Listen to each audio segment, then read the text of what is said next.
I'm not disturbing you. Okay, right. So, when it comes to the B segment, it's one of the most hotly contested segments in the market for many years, dominated by the Toyota Vios as well as the Honda City. And we have, of course, the Nissan Almera that, well, at one time was significant, but people don't really talk about that car anymore. And of course, the last couple of years, we have the Proton S70 that really shook up that segment, that delivered unprecedented value to buyers shopping in the 80 to 100,000 ringgit price bracket. Now, today I am looking at a bit of a wild card in this segment, and I'm of course talking about the MG5, right? So this is the MG5, okay? And this particular example that you're seeing here is what they call the X edition, which is limited only for, I think, 300 units. But the MG5 in Malaysia is only available in one variant, powered by a 1.5 liter NA engine. So here's the thing about this car. Look at the way this car looks. This sporty proportions, right? Some more with the body kit of the X edition, but performance-wise, it is thereabouts the same as what you get in a Vios. Okay, so is it a disappointment? Is it actually a okay purchase? Well, here's the thing. Now, if you were to judge the performance of this car based solely upon its looks, then yes, you will be a bit underwhelmed, right? But if you look at it from the perspective of what are you getting for 85 to 95,000 ringgit, well, this is exactly bang on target what you expect what you get when you pay the same kind of money for a Vios or a City, but you get it with a car that looks like this. So, one thing I will say once again, the design of this car is I think one of the this is possibly the most handsome looking B segment sedan. And I've said this every time I look at the back of an MG5, I tell myself this is how Proton should have designed the Persona. This is how, because you see the shape of the tail light is more or less the same like the Proton Persona. But look at it, look at how it looks like when it's applied to a body that has the right proportions. This car, no two ways about it, it looks good. Okay, and what does the X edition trim bring? Well, brings you this spoiler, brings you this very aggressive looking side skirting that runs from the back to the along the side to the front. Right, very aggressive looking car. Check out the front end, and this bright yellow color. Okay, I think my camera makes it look even more aggressive, but this bright yellow color is, I would say, it really catches the eye. And what I understand, this is an in-demand color for this car. Now look at the front end. You've got LED lighting, okay, and this front grille is very nicely designed. You can see all the intricate details here. Okay, it has that nice aggressive look, and I would say that you don't really need the X edition body kit for this car to look good. This car looks fantastic on its own. Absolutely handsome looking car.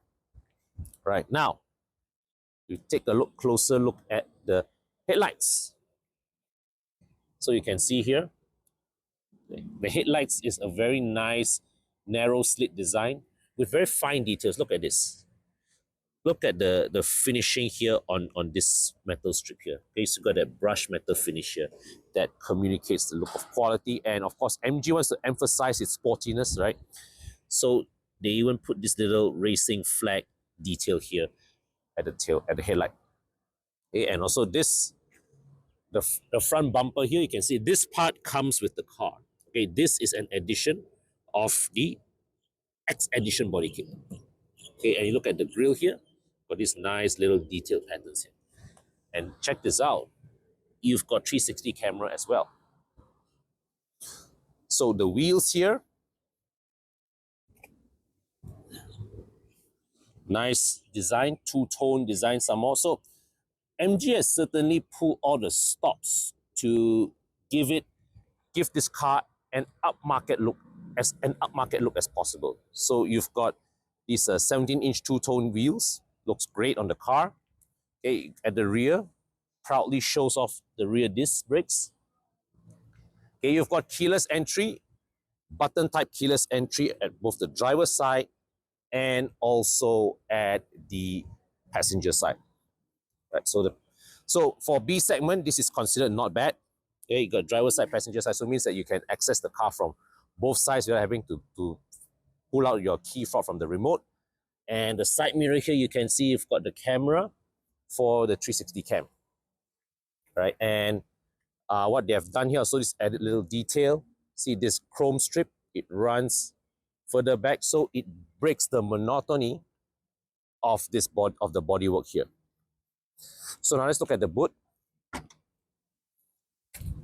So you can see the boot size is great. Underneath here, there's a tire repair kit. So this is a very large boot. It looks like it will fit a golf bag, even 2 check-in suitcases.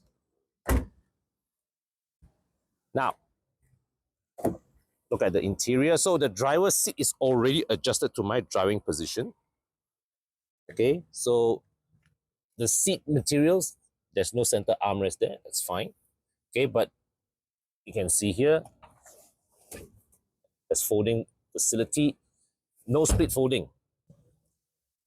So the seats fold down here, right? Down, okay? It's not a seamless floor, right? So, and the seat belt is anchored to the parcel shelf. So when you fold down, you have to live with that little compromise there where the seat belt goes down with it, right? Now, I'll step inside. So leg room in front of me is good.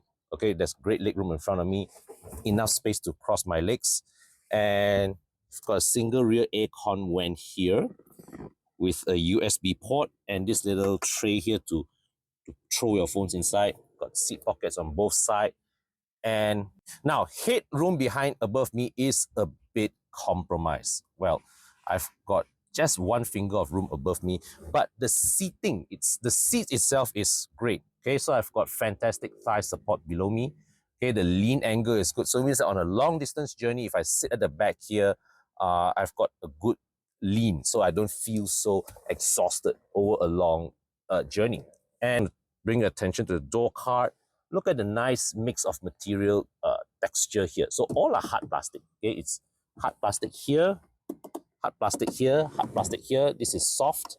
So, but what I like about it is that, right, you can see there are different grains of material here that give the overall appearance just that bit more character.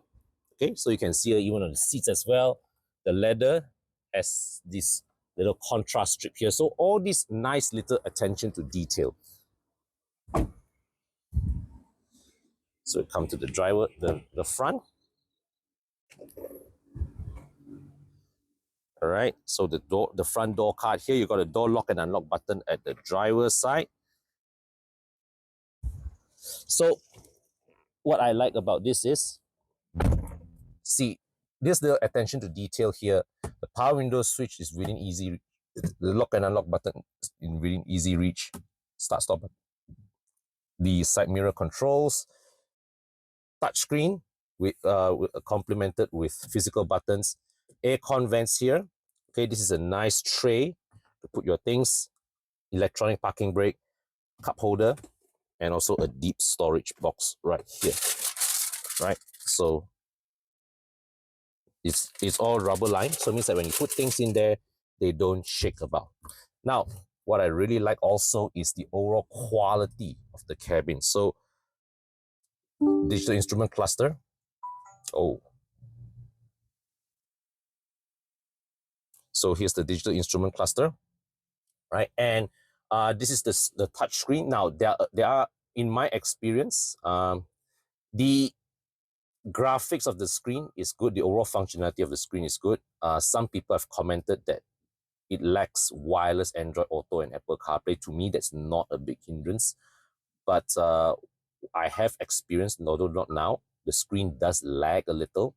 All right, so that does affect the performance of the experience, and is something that MG may want to look into, is to improve the performance of the screen, right? And one thing I do appreciate is that volume control is buttons, okay? Aircon also is aircon control is there is a shortcut key here to access the aircon control, right? So then you can adjust the temperature as well as the fan speed right here. Now, this buttons here, this is very obviously Volkswagen inspired, because MG's current owners, Shanghai Auto Group, is Volkswagen's longtime partner in China. So there's a lot of Volkswagen Group influence right here. So this instrument cluster also looks very, very impressive. So the screen is just here, right? This is, over here are just, you know, older school monochrome digital displays that show you the speedometer as well as the RPM gauge. Now, this screen here, I find it very impressive, because you see, as I step on the brakes down here, right, it shows exactly how much force I apply on the brake pedal. And when I step on the accelerator, it shows how much force I apply on the accelerator pedal. Okay, and you can also cycle between various screens here. But so far, my favorite screen is really this one. Now, one thing I do want to really take the time to navigate and explore in this small space, in this tight and contained space, is the 360-degree camera, which I think really is a major plus point in this segment. All right, so now to start with, when I put the signals up, okay, what it does is it shows you the 360 view and also that side view. So where this comes in really, really handy is situations like this, right? Where you look at this, you see I've got this curve here, right? Now, if I'm navigating here, it allows me to really see how close can I get to the curve. Right? Of course, when I put into reverse, it shows me the reverse camera. And of course, I can also choose which camera do I want to focus on manually. There's also the option of a 3D. Now, but of course, the 3D image is, actually, I would say the stitching of this image is not bad, even though the resolution is not good. But I've always said this, when it comes to 360-degree camera, more important than resolution really is the stitching of the image into something that looks like it makes sense, right? And just to give you an overall look of the cabin once again, so it's a lot of hard plastic, right? But the selection of materials, right, and also I like the variety of textures on the dashboard and on the door cards. It shows that MG put in the effort to give the MG5 an as upmarket an appearance as possible. Okay, so if you've got a European plug-in hybrid or EV to sell, I know what is the problem that you are facing. The offers that you've been getting are probably way below what your car is worth. So recently, a Volvo XC90 T8 owner came to us having received offers of just 170,000, 180,000 ringgit from popular car bidding platforms in Malaysia. So of course, that's not enough for him, and he came to us, and through our efforts, my team was able to help him, after selling his car, take back 220,000 ringgit net for him after deducting our fees and commissions. So if you've got a plug-in hybrid EV that you like to sell and you would like to take back at least 85 to 90% of your car's market value, hit the link down below and my team will be ready to assist you. So one of the biggest questions I had in my mind when the MG5 was first launched is, Is this 1.5 liter NA CVT combo good enough for what it offers? Now, initially, I have to admit that perspective came because I was influenced by the way this car looks. This car looks like it has 200 horsepower in it, and it looks like something that would easily whack 160, 170, 180 all day long. But what you have, 1.5 liter NA 4-cylinder CVT, and that puts it in the same performance bracket as a Honda City, as a Toyota Vios. And when you look at it, right, pricing wise, that is exactly where the MG5 is. It is priced neck on against the City and the Vios, right? So performance is, if you compare against those two, it is on par. Where it falls short a little, of course, is when the Proton S70 enters the chat room with its 170 horsepower, 1.5 liter turbo engine. That's when, okay, things go koyak a bit. But the question then becomes, is this 1.5 NA enough? Well, the question is, it depends on where you are coming from. If you are upgrading from, let's say, an Axia, a Myvi, or you're moving sideways from a Jazz or a Vios, or a City, well, then this is already in the territory of what you're expecting, and it is in that same performance bracket. Now, granted, the way the throttle response is tuned, if you just put this in D and you tekan it in slow moving traffic, yeah, it can be a bit, what you call it? It feel a bit leisurely lah. I would say feels a bit lazy. All right, so I would say that if you're especially are going on the highways, you've got to put this thing into S mode, and you've got to be ready to listen to some revs. But that being said, even just now when I drove this on a clearer stretch of highway, and I was doing, let's just say, autobahn speeds with 3,000, 4,000 kilometers on the odometer, strangely enough, it's actually not that noisy. It is not that unrefined. Okay, so it means that you just need to your right foot just to be that little bit heavier, and most importantly, it does not feel unrefined. Okay, and the response, well, at least in S, there is that responsiveness, and when you get the engine up to, like, the 2,000 to like the 3,000, 4,000 RPMs, there's a bit more push, a bit more torque coming from that range. The only thing is, of course, well, yeah, you've got to work it hard, and the overall performance that comes out really still, it does not quite live up to the looks. And the way I would say this is, this car really is one of those cars that looks faster than it goes, right? But that is really that's like perhaps my biggest and only criticism of it. Okay, the performance wise is actually okay for the price segment. It's just that the looks of this car really pushes your expectation of what this car should perform to a much higher level. And I did ask this question, was there not the choice of a more powerful engine on offer? Well, the other option is a 1.5 liter turbo engine that makes about 170 horsepower. So that would put the MG5 on performance parity with the Proton S70.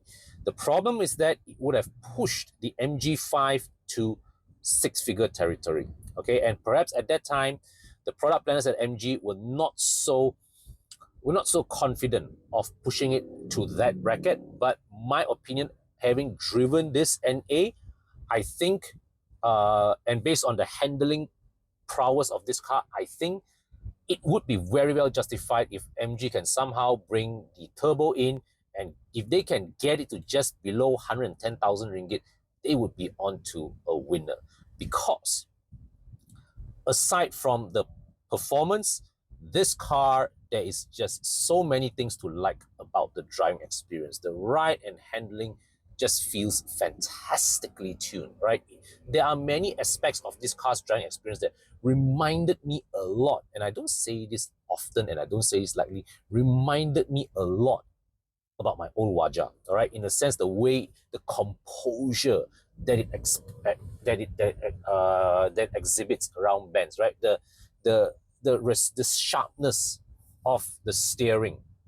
Okay, this is a car that the chassis just gives me a lot of confidence to push it around corners. That feeling of assuredness is something that you don't often get in this price point.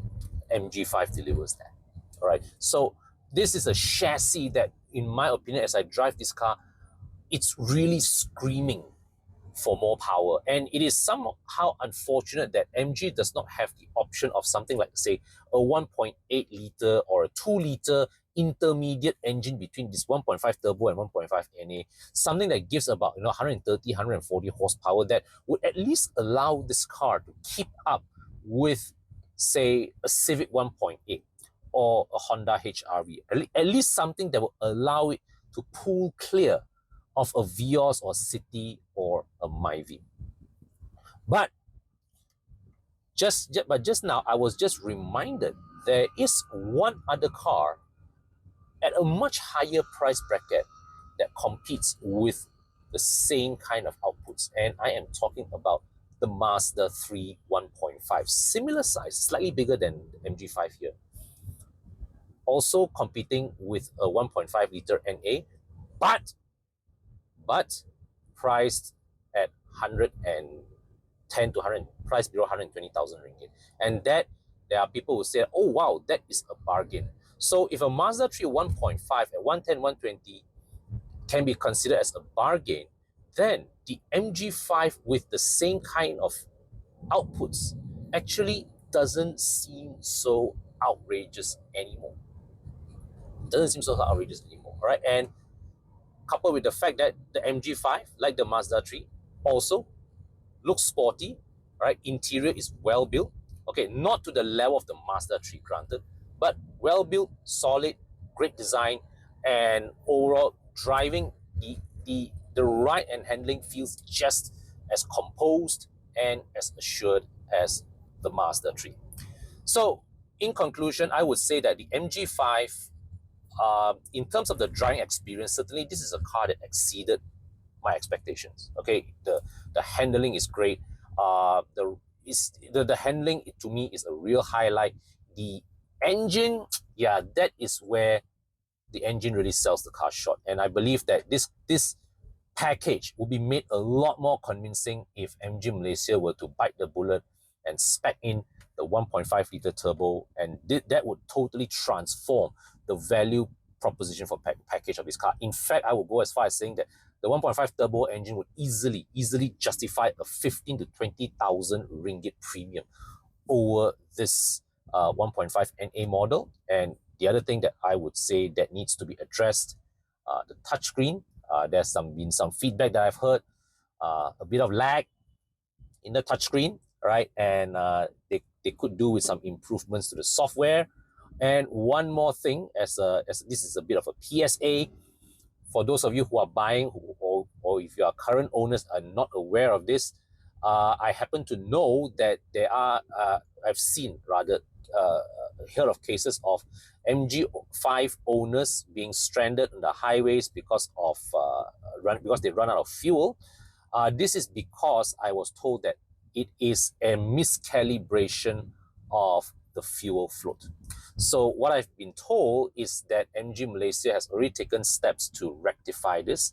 So the rectification process is in place, and this will be done at your servicing. But some of this will take time, and I do understand that there are some cars that's still being delivered with a misaligned fuel float. So the tip here is that it's nothing to panic about, but every time when you refill your car, please reset your trip meter so that you know that every like 250, 300 kilometers, just go and refuel a full tank of petrol. All right. But yeah, otherwise, this is a car. The MG5 here. This is a car with much to like. Great styling, great interior, competitive pricing, but just needs a bit more power to go with these looks. Right. Those are my thoughts. Let me know what do you think of the MG5 in the comment section below, and I look forward to seeing you in the next video.